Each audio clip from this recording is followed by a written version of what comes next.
Hi again, this is Marty Vasquez, MJ Real Estate, um, going over a feasibility study of a proposed RV park for a plot of land in Spring, Texas, 77373.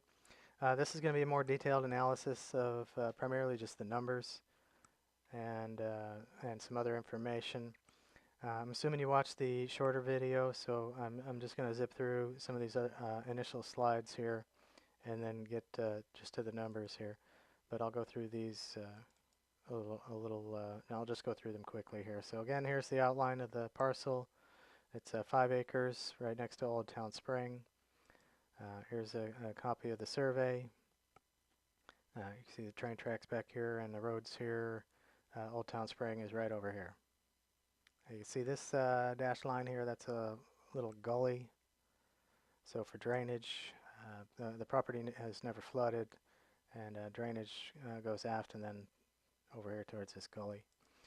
Here's Old Town Spring, which is the main reason we propose putting an RV park here. A lot of snowbirds come down from the north. They stay all winter long. And if you don't bring a car, then you're kind of stuck in the RV park that you're staying at. At a facility here, you'd be able to walk to all this. And if you don't know much about Old Town Spring, it's a very quaint little town. Lots of restaurants, unique, everything's unique. Antique shopping and restaurants, and there you got the train track here. That's part of the charm of the town. But this just gives a big added boost to this facility here as an RV park, and it's going to make your marketing, really stand out compared to other properties when you have this at your doorstep. Again, here's the flood map. Properties never flooded. Here's where it's depicted on the FEMA map. There are some pictures of what it looks like right now. And these are the properties we're using for the market survey. Old Town Spring is right about here. A little bit more about the layout here. Okay, so these yellow RVs here are 10 by 40 foot RVs. Those are big coaches. The red ones are 10 by 33. These campsites here, the white rectangle is 25 by 60.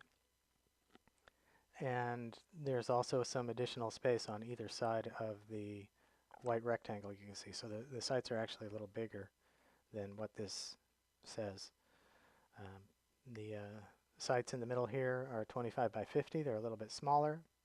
And then we have two little sites that fit right in those little nooks there for a total of 56. So you could probably tweak this design and fit a couple more slots in there.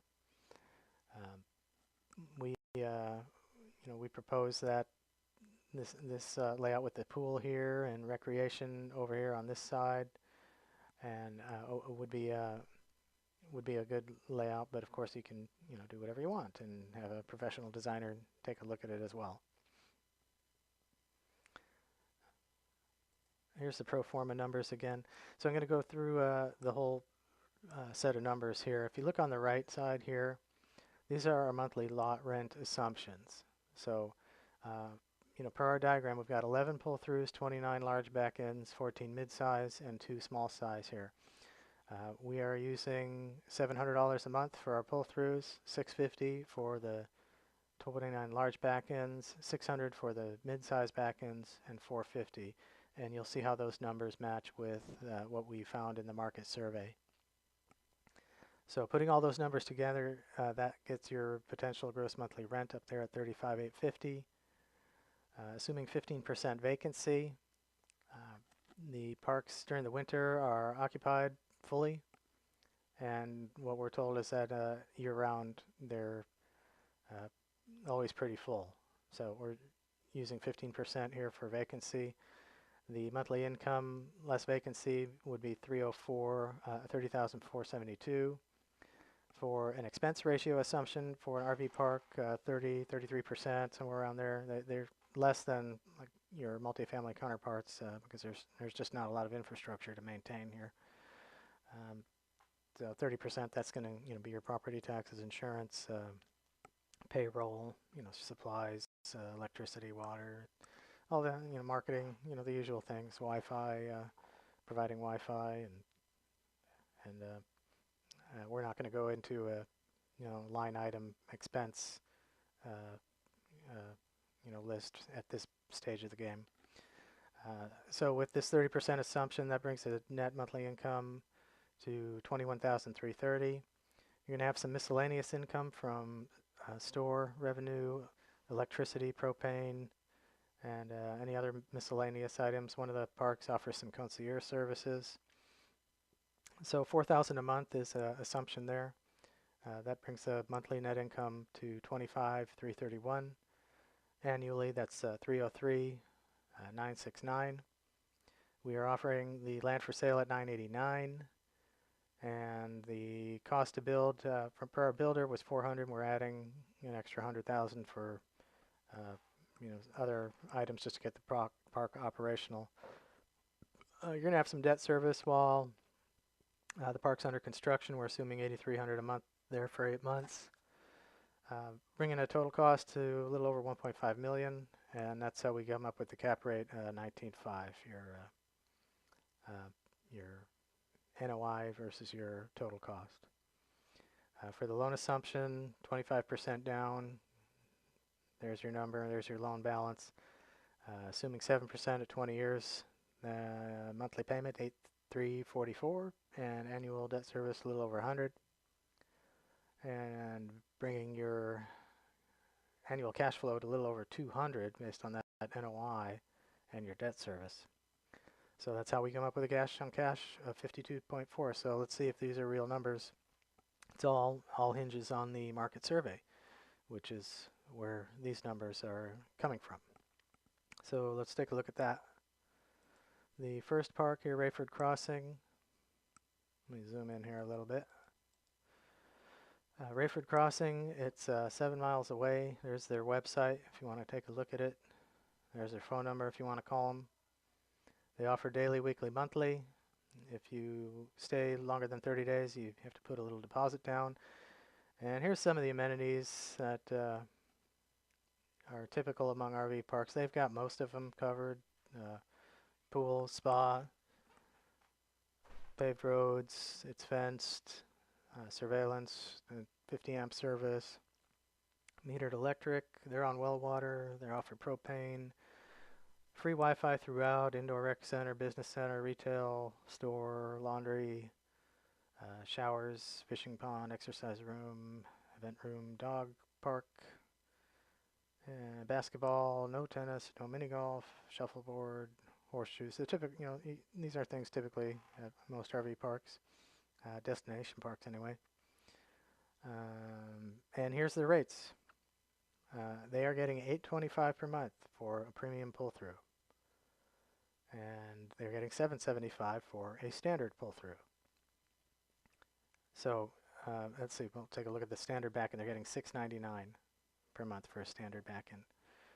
So again, this is 7 miles away, and if you look at those numbers, compare that to what we're assuming here. We're being a little conservative: 700, 650, and 600. Okay, so that's the first park for the market survey. They're selling electricity at 9 cents a kilowatt.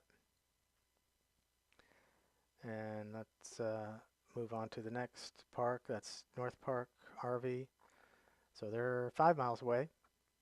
Very nice park. There's their website, qualityrvresort.com. There's their phone number.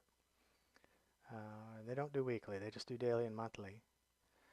They say they stay pretty full year round, and you must make a reservation. There's all the amenities again. They got pretty much everything except this park. They don't really have any outdoor recreation. Okay, so let's look at the, and you can't walk to any off-site shops or food. So let's take a look at their numbers here. Their premium pull-through, $739 a month.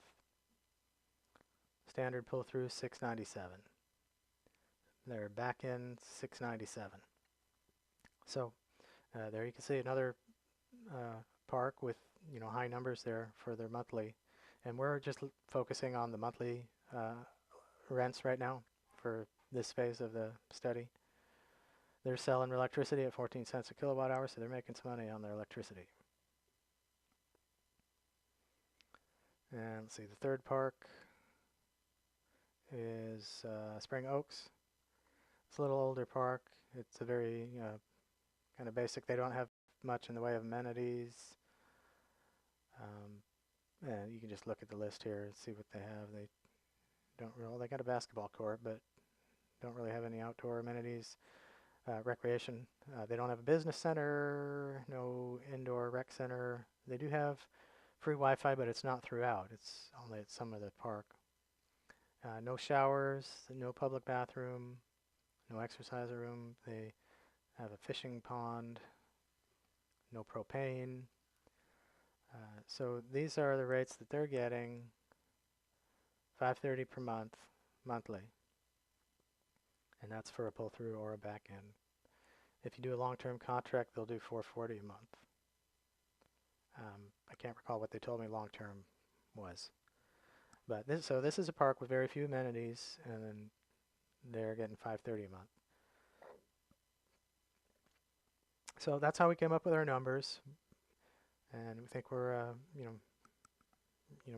being very reasonable, and if not a little conservative in the number we selected for the income analysis.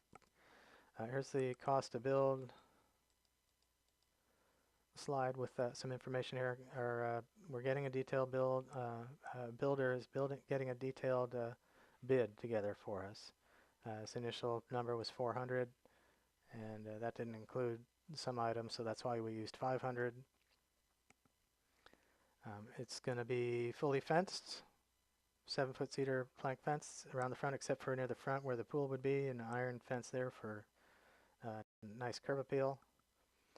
The double wide would be remodeled to allow for administrative office, indoor recreation, a store. So there's plenty of room inside there. You could have a pool table, maybe an arcade room, maybe a sitting room with a library. I mean, there's a lot of space. I bet it's a very flexible space, and it's already there. It's already built. You don't have to build anything for this.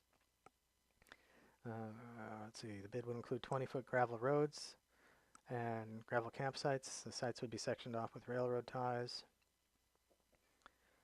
And let's see here. It includes all the clearing, grading, plumbing, sewer, electric infrastructure. And we would put metered electric posts so you can charge for electricity at each site.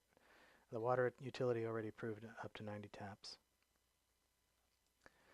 And again, here's some helpful links. You can click through those if you want to do a little more investigation. But our goal here was to help you get a jump start on due diligence of building an RV park. If that's a project that you find interesting, the land is for sale for $989, and here is my contact information. It's Marty at mjrealestate.com, and there's my phone number. I'll be happy to answer any questions. Please give me a call anytime, or you can text me there, and look forward to speaking with you, and let's make a deal.